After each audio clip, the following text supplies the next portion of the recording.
Welcome everyone to this evening's webinar. I'm really pleased that you've joined us for the Finding Your Best Fit University session. We're going to be welcoming Andrea and Jourdan this evening to talk to us about how to go about choosing a university. And now before we get started, I'm going to say a little bit about the Fulbright Commission and who we are as an organisation. And I am Kirsty Callaghan. I'm the Communications Manager here at the Commission. I am also one of the Education USA advisors here. I actually studied abroad in the US twice. First in the Pacific Northwest for 1 year of my undergraduate degree, and then I returned to the US in Wyoming for my master's. So I'm definitely an advocate of pursuing some of the roads less traveled. We will be taking questions at the end, and so I'd ask that you hold off on asking those until we get to that point. You may well find that questions you have are covered in the presentation, but if there are any IT issues, if the feed suddenly goes down, or the sound cuts out, then of course in those circumstances please do make a note of that in the box. So before I hand over to our speakers, I just want to talk a little bit about the Fulbright Commission. So we are the US-UK Fulbright Commission.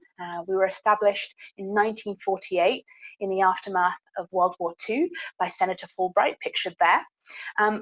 Fulbright himself, he thought the best way to avoid another world war would be to encourage peace and mutual understanding through educational and cultural exchange.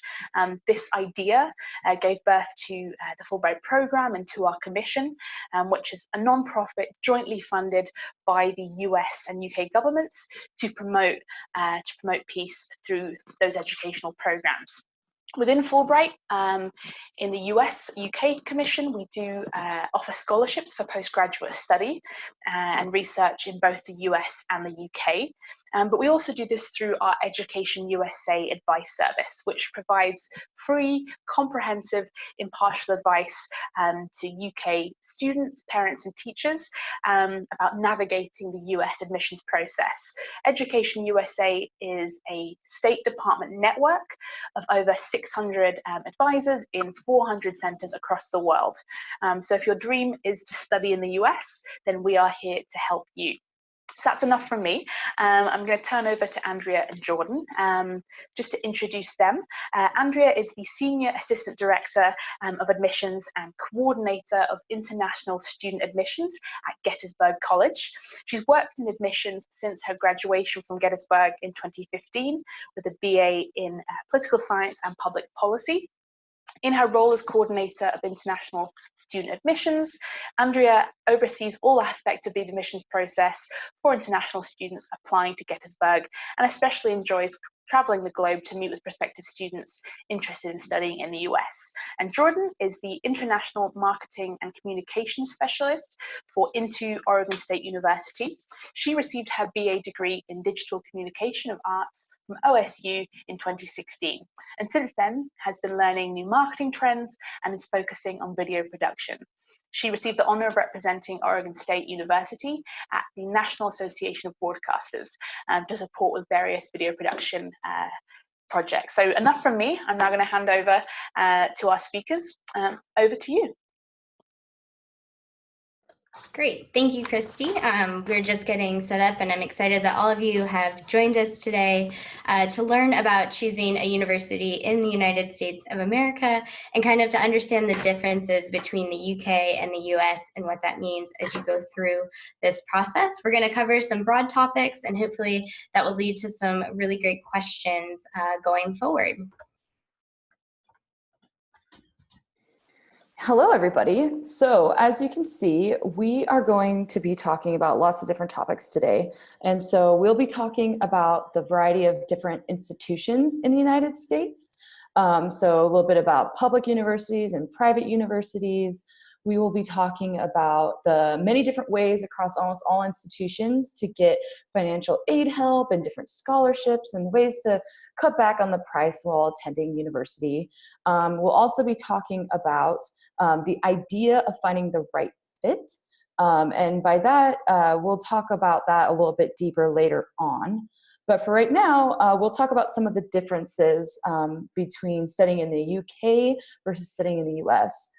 So for example, in the US, you are able to change your major multiple times. For example, myself, I studied marine biology at first, so that's a science program, switched it to zoology, and then finally ended up in a liberal arts degree, which is digital communication of arts. So you're very able to change your major if you start finding you have an interest or a passion in something else. It's kind of what happened to me.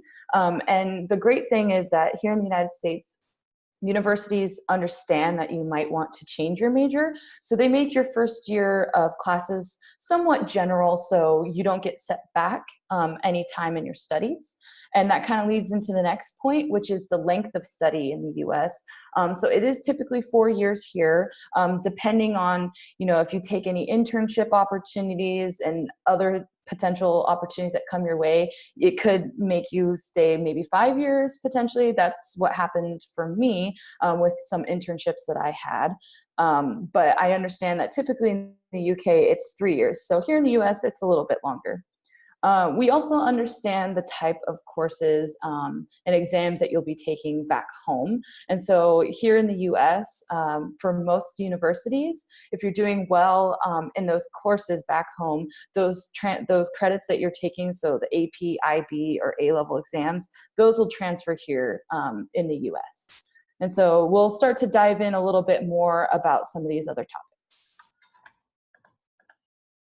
Great. So the first thing to recognize is that in the United States, we have both colleges and universities, and they actually mean the same thing. At the end of the day, colleges and universities are offering a 4-year undergraduate bachelor's experience. You'll graduate with a bachelor's degree. So whether you see Gettysburg College or you see Oregon State University, they're both typically 4-year institutions. So that's the first thing to note, because there can be some differences throughout the world, but in the US, they're the same.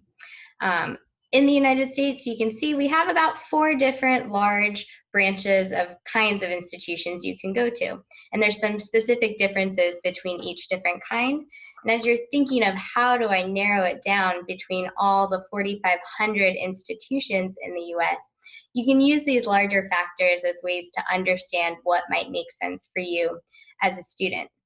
The first kind of institutions students are looking between are typically public schools versus private colleges and universities. Public universities typically tend to be large institutions that are connected to the state that they reside in the US. One of the things that makes them different is how they receive funding from the US government or the state government to provide opportunities for students. Private colleges, which may be smaller, may be larger, it kind of depends on the school, often don't receive funding from a government in the same way. So they have a little bit more leeway or different ways that they can fund and support their students. So that's the biggest thing when it comes to looking at what is a private school, what is a public school, typically comes down to funding. The next biggest kind of generalization or categories that you can look at is what is this idea of a liberal arts college versus a traditional research university. I represent a college of the liberal arts and sciences, and what this experience means is that it's typically a residentially based experience where students live on campus. They tend to have a smaller student population size at a college of the liberal arts and sciences. Most reside somewhere around 2,600 students, and many are smaller, maybe with 1,400 students, 1,100 students. Some may be a little bit larger with 5,000 or 6,000 students. But they really focus on this idea of building intimate connections in a community and having professors that are teaching the classes. They emphasize the fact that professors are choosing to be there because they want to be in the classroom every day with students, while there are also research opportunities available. Now, Jourdan represents a research institution, so I will let her talk about what that means so that you can get that understanding. Yeah, definitely. So for a research university, for example, I'm here at Oregon State University. A big part of it is understanding that sometimes, like Andrea said, it can be a little bit larger. So that definitely is something to consider if you're wanting kind of what she explained, a little bit more intimate connections with one another, kind of recognizing the same face throughout your running from one class to another. Here at a bigger university, that might not be the case. You might see new faces every day. But for example, the research university is a university that is committed to research as a central part of its mission. And so as a public research institution, we do get a lot of funding from the government to do such research. So for example, we have a lot of grants that are given for different specific areas. So for example, the land, sea, sun, and space. So we get money for folks to specifically do research on those topics.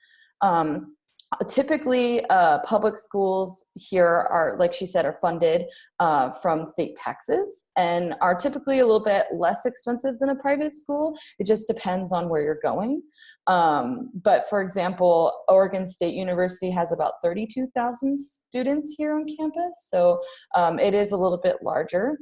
We do focus typically on STEM heavy subjects. And so typically if you are interested in a research school, you might have the opportunity to choose from 60 plus different majors to go into that are STEM oriented. And for those that don't know what STEM is, that is science, technology, engineering, and math. They even have some STEM majors that are actually in the liberal arts degree. Funny enough, the degree that I ended up getting, digital communication of arts, is considered a STEM major. So you do have the opportunity to do something that's related to research in all different kinds of fields. So it's just mostly trying to focus on your research, being able to work specifically with professors. You can even sometimes get paid research opportunities to work side by side. So it is definitely different from a liberal arts college. Liberal arts colleges still offer a major to their students, so you will still have a specific area that you study intently, but they often want you to experience a broad range of knowledge. So if you're thinking, wow, I'm really interested in understanding a legal perspective, maybe I want to study something like political science or think about going to law school one day, but I do also have this interest in healthcare, and how can I combine those two options to maybe one day work in healthcare law or policy? A liberal arts college is the perfect environment to be able to bring those interests together without having to sacrifice one for the other. That tends to be a big draw for a liberal arts college when students are looking at the different options available to them.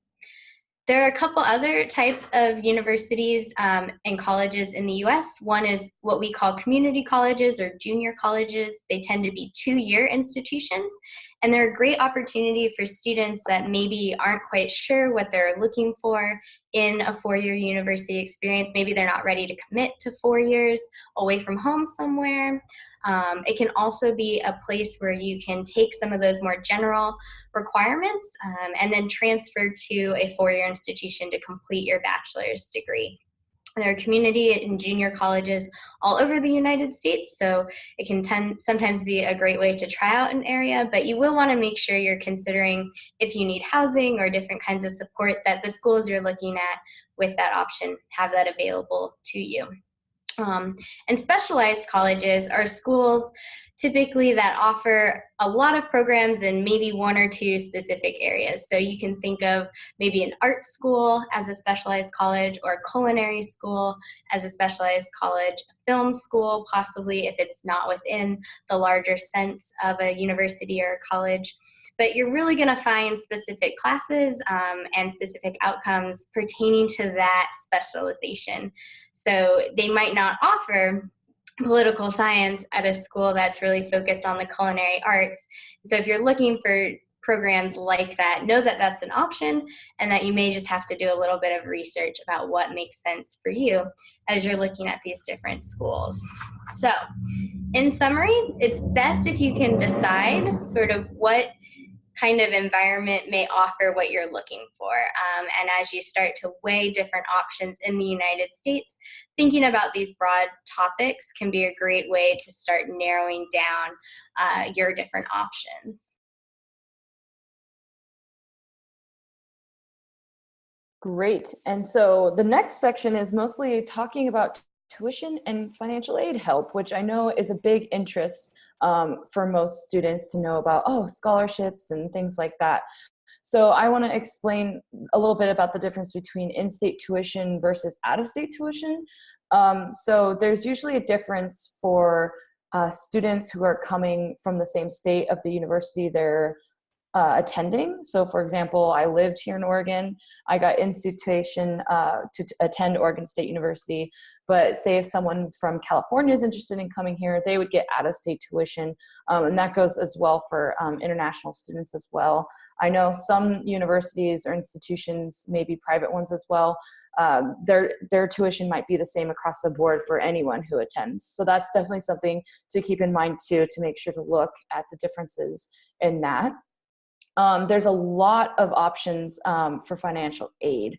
So for example, there are many different job opportunities on campus that you can do. Of course, there's things like working in the dining center, working maybe in the library, things like that. There's also things that are maybe more specific for the program that you're interested in.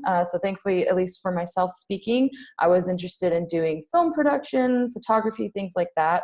I was able to work on campus, creating different content for different organizations on campus. So it was definitely more specialized for myself. And so usually there's lots of opportunities for you to get a job on campus that might be a little bit more of interest to you. There's also a lot of research opportunities at a research university. So kind of like what I mentioned before, you'll have the opportunity to work closely with professors on research, which would be really great for your resume as well, to get that opportunity and show the practical work that you've done while being in school before you're done and heading off into the workforce. There's also different things to build your resume, like internships. That's a really big part to building your resume and having the opportunity as well to get more hands-on experience before you're done with school. There's also other ways to help cut back costs of attending a university. I know for most universities in the US, you have the opportunity to be a residence assistant, which is known as an RA. So depending on the school you go to, you could be an RA and get free housing and free meal plan. So that's another way to help with the costs. There's also other ways like being a tutor for a specific subject. So if you're really good at math or anything in the sciences, you can be paid to help be a tutor for other students. There's other ways like maybe renting your textbooks rather than buying them, because here in the US, sometimes textbooks can be a little bit expensive. So it's good to keep those options in mind as well. And then lastly, if you do need more help with school, you do have the opportunity to get some loans as well. And I would just like to say, to add to Jourdan's point, as you're thinking about studying abroad in the United States, the cost is different than studying in your home country, whether that's the UK or another country, really. So being aware of that commitment so that it's not a surprise, and so that you can work with different admissions counselors to understand your opportunities at their schools. Schools may offer special scholarships for international students, and they may have different requirements that you can think about as you're going through the admissions process. So don't be scared. We know that it's an investment, and it's exciting that you want to study abroad in the US, but it is also good to keep reality close to you, and so that you understand the important factors you'll have to weigh as you go through this process. And so the last thing that we really want to talk about is this idea of finding the right fit. In the United States, students are really interested in where will I fit in and what is a good fit for me, because there really are over 4,500 different schools in the United States, and they're all spread out. We have a pretty big country, and so you could go somewhere where it's really warm and sunny. You can go somewhere that gets a lot of snow. And those are just a couple factors that students think about when they're deciding about the fit. In the United States, our college and university experience often is this 4-year journey that includes more than just your academics. It's about being a part of different clubs and organizations, getting involved in a campus, learning to find friends that have connection points that are similar to yours, getting to interact with different people and trying new things. You'll certainly have to do well in your classes because at the end of the day, you are going to university to get a degree, to launch your future in whichever direction you want to go. But you're also going to get to discover your other passions and interests, and you'll have time to be able to do those things.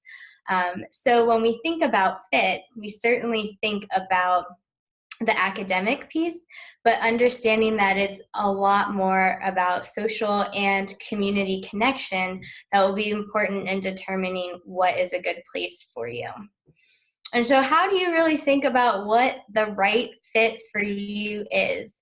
The best way we can describe that, because it seems sort of like this arbitrary term, is to think about what you really want out of your university experience, whether it is a place that has a smaller community, whether it's a place that's really large, what kind of academics you're looking for, what sort of experience do you want for these next 4 years, and prioritize. What are those values that are really most important to you? What are those things that you cannot live without as you journey to this new school? Some schools will have everything you want, some will have nothing you want, but most of the time they have a combination of factors. And so you have to kind of weigh what is most important to you. But the best thing is that you do have a lot of choice in this process. You get to determine what it is that is important to you. And you really should put yourself at the center of this because you're the one that's going to go off to university. So you have to make it the best experience for yourself. A lot of students, as they're entering this process, think about this idea of rankings and that, oh, I have to go to the #1 school for all of the #1 things because it's the best, the best, the best.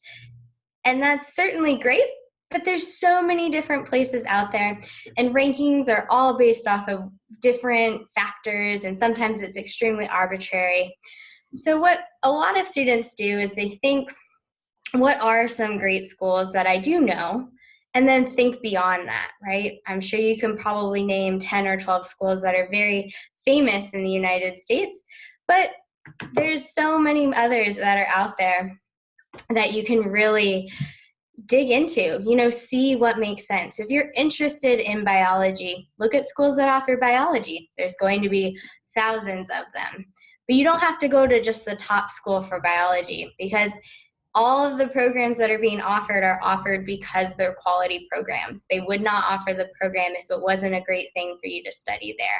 So think about using rankings as sort of a way to just kind of take a look, but really be open to looking at places beyond a ranked school or brand name school because that might really be the best place for you, might have the community and what you're looking for.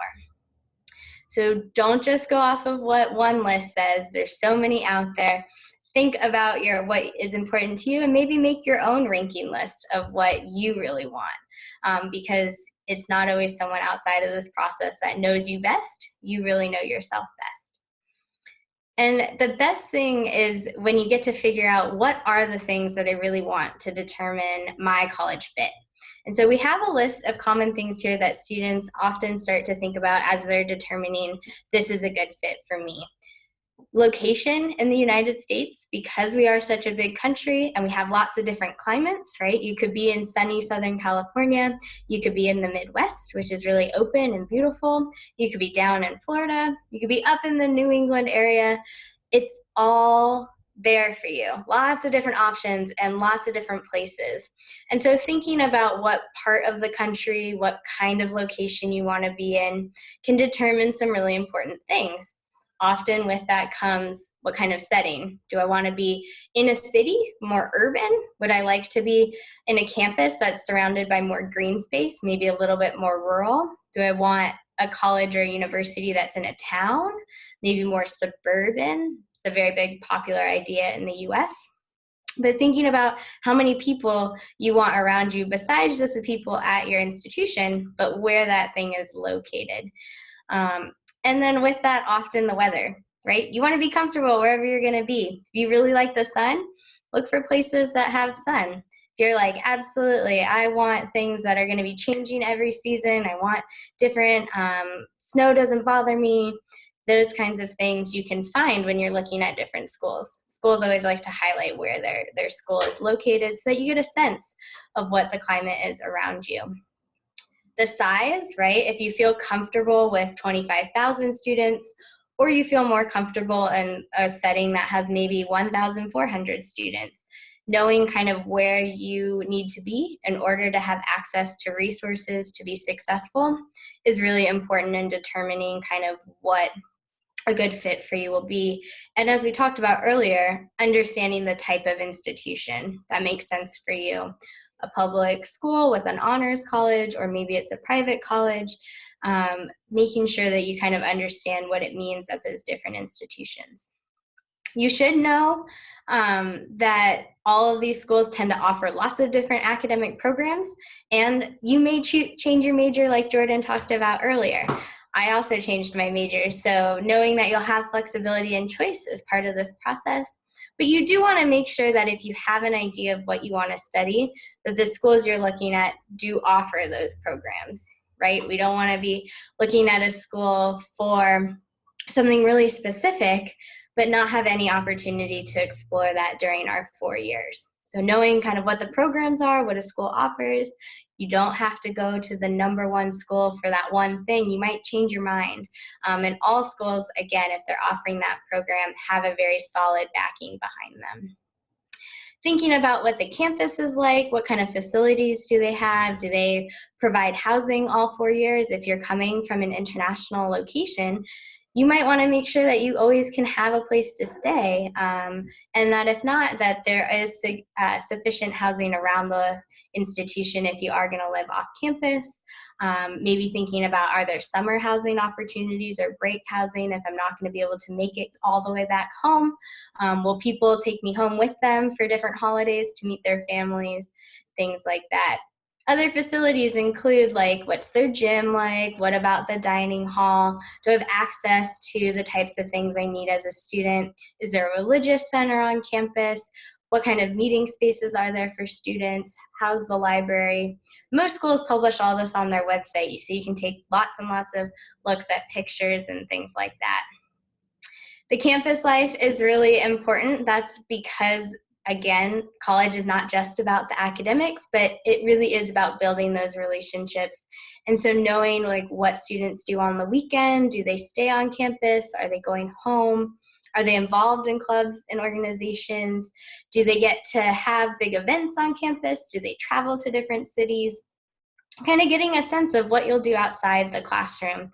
And certainly there's a lot of connection between what you do in the classroom and what you do outside of it. Maybe as a film major, you're going to go to a movie premiere off campus. Well, great.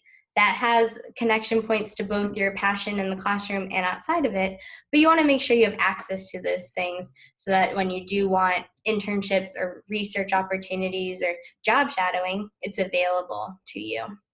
And that ties into, like, the special services and programs that the school offers. You know, check out their International Student Services office, see what they offer, see, you know, what kinds of things they provide.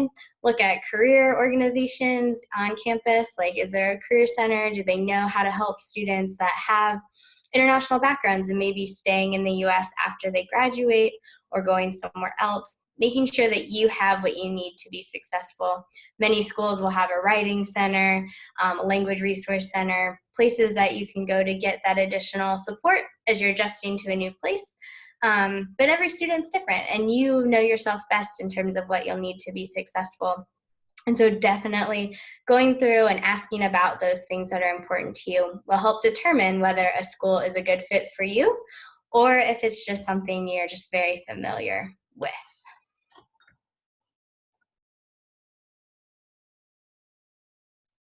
Great. Well, thank you everybody so much. I think we're going to be taking questions now, but we just want to say thank you so much for being here and listening to what we have to talk about when it comes to different universities here in the United States.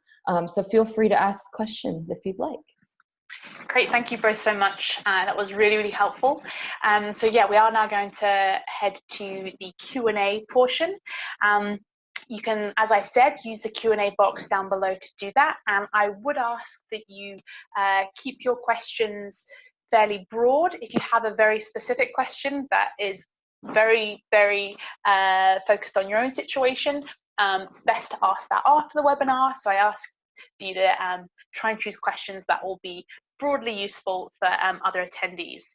So I'll give you a moment to start putting questions in that box, and then we will begin.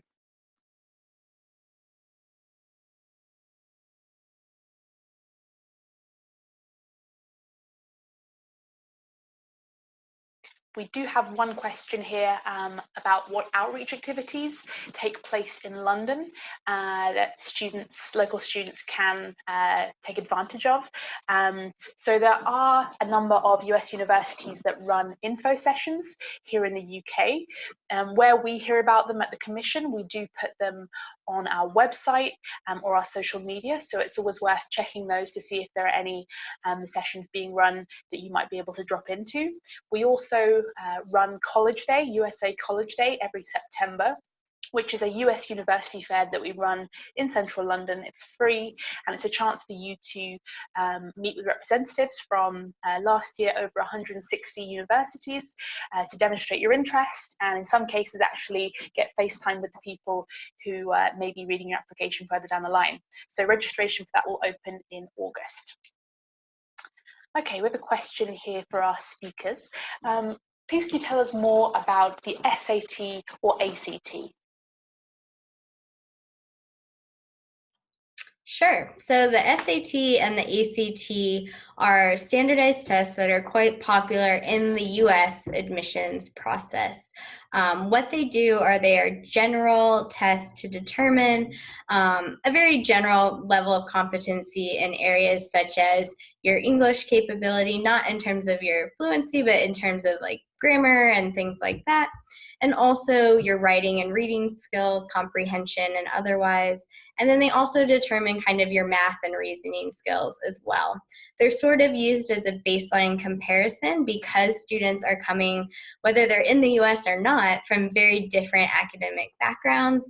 These tests, the ACT and the SAT, are very generalized kind of benchmarks to understand where a student might be. Various schools will use them in different ways as part of their admissions process, but I think in general, if you are planning on studying in the United States, planning to take either the SAT or the ACT is a really good part of your college process. There is this movement in the United States to go test optional, where you don't have to submit those scores as part of your admissions process, but most schools still do want to see test scores from international students because, again, it's that more general comparison that no matter where a student is coming from, they have these basic competencies. The tests themselves can be a little different. They're structured differently, but they generally do take a little bit of time to take. And they're offered on specific testing dates. So that's why you want to plan ahead in terms of if you're going to prepare to take those tests, know when they're being offered, when you can take them, so that you don't miss out on any opportunities just because you didn't take the test in time. I think I'll stop there and let Jourdan maybe talk about some other points. Yeah, definitely. So I know it's important to try and take those SATs or ACTs, typically your third year in high school, just in case if maybe you didn't do as well as you hoped, you still have the time to either do it maybe later that year or the next year as a senior, your fourth year in high school, preferably usually at the beginning of the school year rather than the middle or end, because at that point, hopefully you'll have thought about the university you want to attend and have the right credentials you need to apply to the schools. So definitely consider taking it as early as possible, just so you have that leeway time to get it done and get the score that you hope for. So I think that would probably be my best advice for you when it comes to taking the SAT and ACT. Many schools often publish what their average SAT or their average ACT score is for their admitted students, or what their applicant pool looks like. But it's important to note that you can't be admitted just on your SAT or your ACT score alone. So those tests are often looked at in the context of your high school career, so the classes you've taken, how well you've done in those, and then the SAT is a part of that as well. So know that there may be some institutions that are very highly selective, that have really, really high averages for their SAT or their ACT, and that's just based on the students that they admit and that are applying to them. But that there's a whole range of schools, and that an SAT or an ACT is not ever the defining factor of an applicant. You should want to be seen as more than just some numbers on a piece of paper, because you have had a journey in your high school experience. And remember that those averages are averages. So there's students that have lower scores and students that have higher scores, and that average is, bringing those two together and seeing where it falls in the middle. Yeah. Great. We've got another question here about the structure of a liberal arts degree. Can you expand a little bit on when you have to major and how many minors do you take? Sure. So a liberal arts degree, again, is like the 4-year degree, and at a college of the liberal arts and sciences like Gettysburg, you'd have a specific major with like a specific topic. So you would study biology, economics, sociology, anthropology, and that would be your topic. You'd be coming from a liberal arts background. Typically, you have till the end of your second year on campus at most liberal arts schools to formally declare your major. So that gives you time to try a lot of different things. It also means that you can start taking the classes you're interested in right away. So if you know you want to study history, or you know you want to study English or mathematical economics, you can start taking those classes very early in your career. Again, the structure of a liberal arts degree is very similar to any other degree. You'll take your intro level courses, some intermediary courses, and then you'll have kind of those higher level capstone courses towards the end of your college experience. And again, it's a 4-year process, so that you have time to be able to do that. Most students all have to have one major, right? Of course, you have to have something that you study in college. And then this idea of minor subjects or minor areas of interest is of like great interest to a lot of students, because it gives you this chance to study something else, maybe not quite as in depth as a major. Typically a major at like Gettysburg is about 10 courses specifically on that topic. And a minor, maybe 6 courses. So just a little bit less, nothing too much smaller in the amount. But that minor may be another subject that you have an interest in. For me, I studied political science, but I also minored in education because that was something I was interested in, and it tied together nicely with some of the themes I was studying. For other students, they might be a health sciences major and go on to be a physical therapist, but they also really love writing, and so they have a writing minor so that they can keep doing the things that they're interested in. Typically at a liberal arts college, you don't have any restrictions on the combination of studies that you can do. So students may do a double major where they have 2 topics that they study. They might do a major and a minor, so something at that 10 course level and something at that 6 course level. They might do a major and 2 minors, a major and 3 minors. That's kind of the most students will do. But it again allows a lot of flexibility in the coursework to be able to do all of those different things and still graduate in 4 years. Great, thanks very much, Andrea. You mentioned that on-campus housing and campus facilities might be one of those choosing factors for students. And someone here has asked what types of accommodation there are and what it's like. So perhaps you could talk a little bit to what it's like to share a room, how common that is, dining plans, all of that. Yeah, definitely. I can step in and help answer that a little bit. So there are lots of different options for housing. So I know at least here at Oregon State University, there are options to maybe maybe have a private room, a private bathroom, if that's something that you're interested in.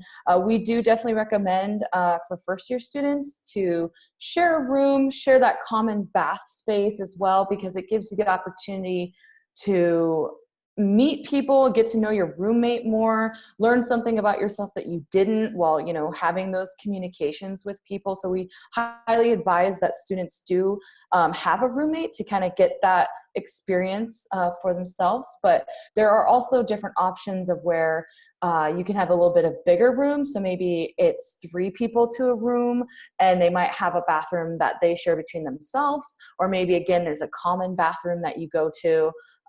There's also the idea of having like a suite style living space. So where you have your own bedroom, but you have like a living room you share and then a bathroom you share that you do have to like clean yourself.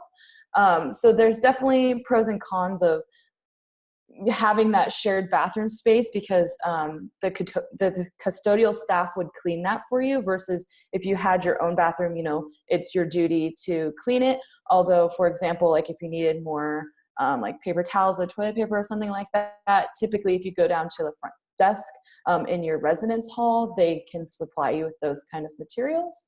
When it comes to the dining plan, there's lots of different options for that as well.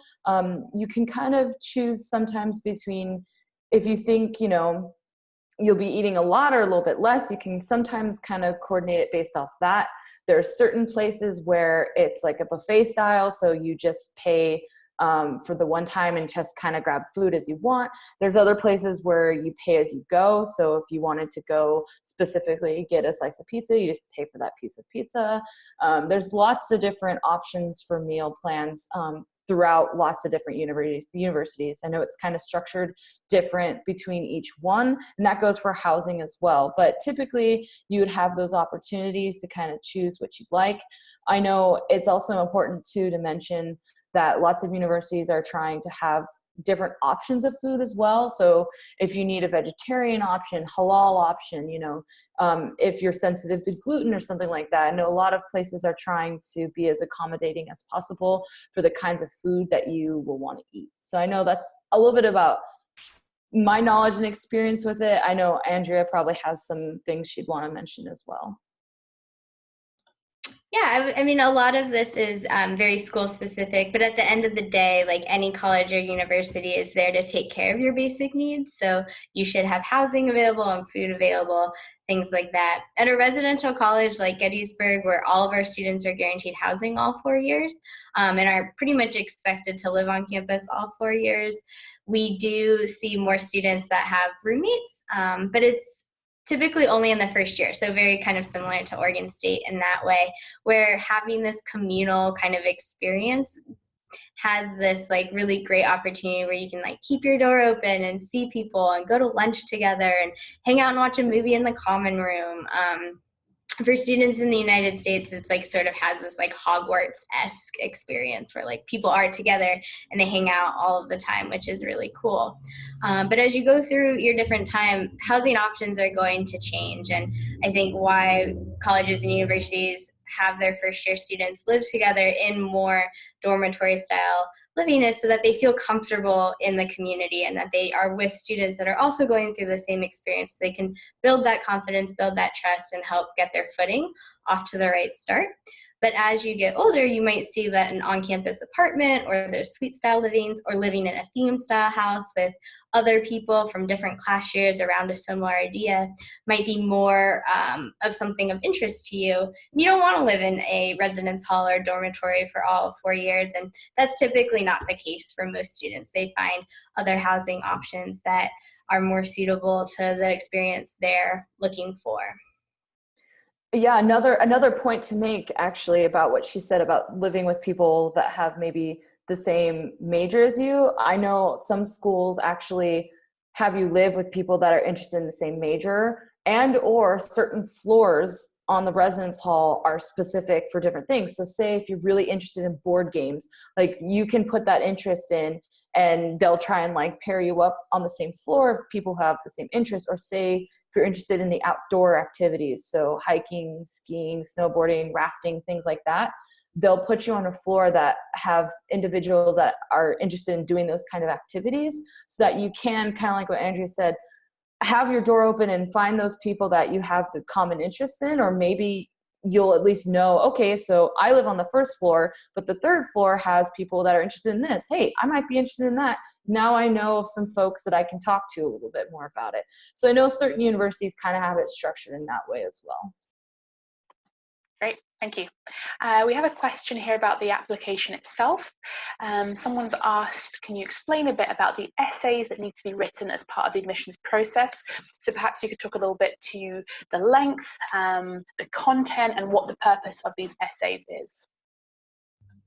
Sure. So essays are really the chance for an admissions office to get to know the applicant and hear from them directly. Kind of, it allows us to see your story and see you as a person more than just the grades that you've gotten in your classes, your marks, your test scores, any of those like data points. We want to understand who you are as a person, who you might be in our community. And that's why many schools ask for that essay, because it makes you have to think about, how would I describe myself? What's important? What would I share with someone that's maybe never met me before, and typically only has about a page to learn something about me. So essays can vary in length. I think traditionally, most applications have like one main essay that's about a page in length, maybe 650 words or so, so not overly long. That can be, whether it's a specific question or a topic that a student is asked to write on, is that chance for all the students to kind of share what is important to them, give us that inside look. Other colleges may have specific shorter essays or questions that they ask students to write on, and that is used in the same way to give them more of an idea of who are you. And it also gives the students a taste of kind of what that college or university may be about. You know, if they have a really quirky question, you know, what kind of action figure would you be, or what's your superpower or something like that, they might be trying to show you like they're a really creative place. You're going to have lots of interests and things, and they just want to see like what you can come up with. I'm not sure they'll ever turn you into an action figure, but you don't know, right? It's just something fun to do in the admissions process. So the essays are important mostly in telling your story, I would say, as opposed to impressing someone with some crazy topic, or, you know, I certainly don't read essays looking for the next great novelist. I'm really just looking to see, who am I learning about? What do all of these grades and these activities, what has the student done and why have they done it? And the essay is that point where we can hear directly from the student about that. Just some general housekeeping notes on essays. You can always like start them early. There's no harm in kind of brainstorming ideas or thinking about different test essay prompts. Typically in the United States, there's this common application that many schools use as a way to apply to a lot of different institutions in the US. And those prompts are posted so you can kind of get an idea of what a college is looking for. Some schools have specific prompts they put out every year. And so you want to pay attention to like what's required as you're going through this process. But I think they all have the same kind of meaning in it, and the best thing you can do is to share your story and not to imagine what an admissions officer wants to hear, because we can tell when you're trying to appease us or make us believe something. We can tell when your mom or someone wrote the essay for you. We want to hear from the student and what is really important to you that you think we should know. And I'd also like to point out too, you know, not all universities do require an essay for your admissions process as well. So that's something to just keep in mind as well. Great. So we have a few questions here on funding. There's one on merit-based scholarships, and this person wants to know, are they something that you apply for separately with each university, and is the process for being considered integrated as part of your admissions decision, or do you additionally have to submit other documents or essays? So merit scholarships are looked at differently at each school. Each school will have a different process for determining that. I can say at Gettysburg College, we consider all students for merit scholarships when they apply, and ours are academic merit scholarships. So we're looking solely at the academic work that a student has done, and that requires no additional application for us. There are differences at every different school. And so this is the hard thing about applying to the United States, is that you have to keep all of these things distinct and separate and know what is required of you. Sometimes there may be a deadline that you need to submit your application by to be considered for a merit scholarship. Sometimes there's an additional application you need to submit in order to be considered for a merit scholarship. And the schools will be upfront about what is required for each of them. So you can feel free to ask them directly, like, I'm thinking about this school. Can you tell me what your process is for merit scholarship consideration? And they will tell you what you need to do in order to be considered. So it's hard to say specifically, like there's no hard and fast rule on that, but typically the schools will make it known that this is their specific process. Great. Thanks very much. We have a question here from Katie, who's asked how loans work in the US in comparison to how they work in the UK. So just some context, in the UK, students are able to apply for a loan to cover the costs of their tuition while they're at university. That loan from student finance cannot be taken to the US with you. And in most cases, if you want to get a loan from a US lender, you either have to have a US citizen or permanent resident, a green card holder, to co-sign on the loan. Or if you are a US citizen, then there are more options there in terms of some of the loans you are eligible to receive or to apply for. But in most cases, loans are not the best option for international students going to study in the US. Better if you can secure some university funding, as has been described this evening. Okay, question here about healthcare. What do I do about healthcare while I'm studying? How does the system work, and how much is it likely to cost? So I know for Oregon State University speaking, it is required that you do have healthcare. We have a student health services on campus that you can go to for many different reasons. If you're feeling sick, you can go get checkup there. If you feel like, oh man, I might have sprained my ankle, or maybe it's broken, you have the opportunity to go get like a scan or something like that. They also can give you referrals. So if you need to maybe see somebody else off campus, that is an option as well. And it does depend, I think, from university to university, how much that would cost. Yeah, and I will say at Gettysburg, it's the same. And I think because the US doesn't have the same sort of national-based healthcare system, it's a little tricky for international students, especially coming from that knowledge of like, oh, I've had this, like, what do I do now? We do typically require it of all students. And most of our students, for us, like our international students, we make sure that we provide an option, and if you're receiving financial aid, it's like covered as part of that, so that you can enroll in the school, and that you're going to have the coverage that is necessary for anything that may happen while you're on campus.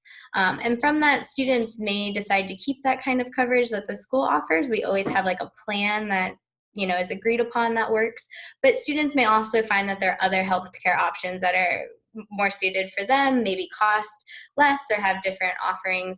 And you can always work with the people on campus to make sure that you are covered in that way. Wonderful, thank you. We do have another question here about standardized tests. Someone has asked, would you recommend doing the SAT subject tests even if they aren't recommended by universities? I will say that if a college isn't asking for subject tests, the SAT subject tests, they're probably not going to consider them in the admissions review process. It's another thing for us to look at. And if it has no bearing in the process, then we're not going to take our time to look at it. I think it's great if you did awesome and you got a great score on your SAT-2 subject test. That's wonderful. But don't expect a college to look at it if it's not something they're requiring. However, if you are looking at schools that are requiring those tests, you do want to make sure that you include that in your planning so that you don't miss any opportunities to take them. But they don't necessarily sway anyone or get a second look if they're not a required part of the process. Very much. I wonder if you could both talk a little bit to a good sort of strategic approach for students who are thinking about applying to, 6 to 10 schools perhaps, and how they might think about spreading their applications, in terms of schools that might be a bit of a reach and that kind of thing. What's a good approach for that? Yeah, I think a good approach is to, first think about, how many schools you're interested in. I know it's really good to set a timeline for yourself. So say if a certain amount of those schools do require an essay, that you give yourself a timeline of, okay, I plan on getting X amount of essays done in X amount of time. If some of those schools do require the ACT, SAT, you make sure you check when the application due date is for applying to the schools and making sure you take those tests, a good amount of time before so you have them ready.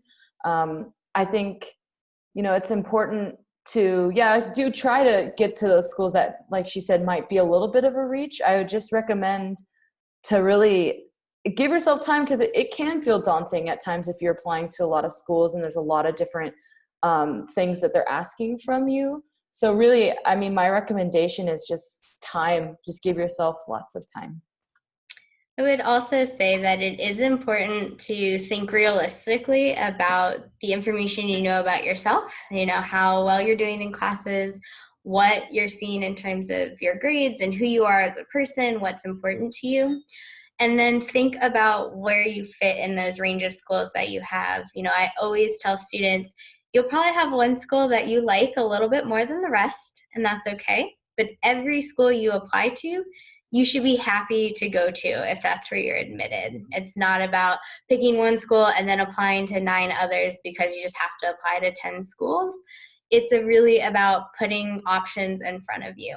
And so I always recommend to students not to load up on reach schools that may be a little bit above your academic profile, whether that's in terms of the grades that you have, whether it's looking at SAT scores, because college admissions in the United States is extremely competitive, especially so for international students. And so you do have to take that reality into consideration. If your end goal is studying in the US, there are plenty of institutions for you to look at that are probably going to be great target schools for you. So it's cool. Like, I applied to a couple of schools that I was like, I don't think I'm going to get into, but I just want to apply to them. But that wasn't the majority of schools, because you really do want to have options for where you can study. So if it's 1 or 2 reach schools that are above your profile, you certainly don't want them to be so far above your profile that you're wasting your time, I think, and money on applying to these schools and doing the process. But the majority of your schools, right, if you're looking at 10 schools and 2 are reach schools, then 6 of those schools should really be schools that you feel are, you are academically qualified for, that you would be happy to be at any one of those institutions. There's something that you enjoy about all of them, because you could get into all 6 or you could get into 1. And that might be your option, and we want you to be happy with that. We want you to go to college, and hopefully if you do this process with yourself in mind and with honesty and integrity, you'll end up with these great options that are a good fit for you. And I also tell students that it's okay to have schools that you feel you would be very happy at, that are maybe, I don't like to say safety schools because there's not really always a safety school, but schools that you're like, I know I'm at or exceed their profile. I feel like that would be a really great option for me. For some students, it's having a community college they can go to. It might be having a school in the UK, so that you make sure that you have a plan in case, studying abroad isn't in the cards for you your first go at it. but knowing that like it's a little bit more secure option. You know, nothing really is a safety school, and I don't like putting that implication around it. But having a plan in case something were to happen where, okay, I didn't get into any of the schools I applied. What do I do now? How can I work through this process? But if you do it right, you should have options where you are a great fit. The admissions counselors can see that. Your college counselors and the resources you use also agree with you. They know what they're doing, so listen to their advice. And that will lead you to the most amount of options possible. Great, thank you so much. I think that's all we have time for on the questions. If any of you do have more questions, then feel free to drop us a line, either the speakers today, whose contact details are on the screen right now, or you can drop the advising team at Fulbright an email on advising@fulbright.org.uk, or you can give us a call on Tuesday or Thursday afternoons. So thank you so much for the presentation. I just want to let you all know that we will be sending around a recording of this webinar in the next few days, and as you go through the process of finding your fit, of choosing where to apply, our website is a great resource. Going forward, we link off to a number of useful other sites and search engines, and it can help guide you through the process there. So thanks again, thanks to our speakers Jourdan and Andrea, and we'll see you next time.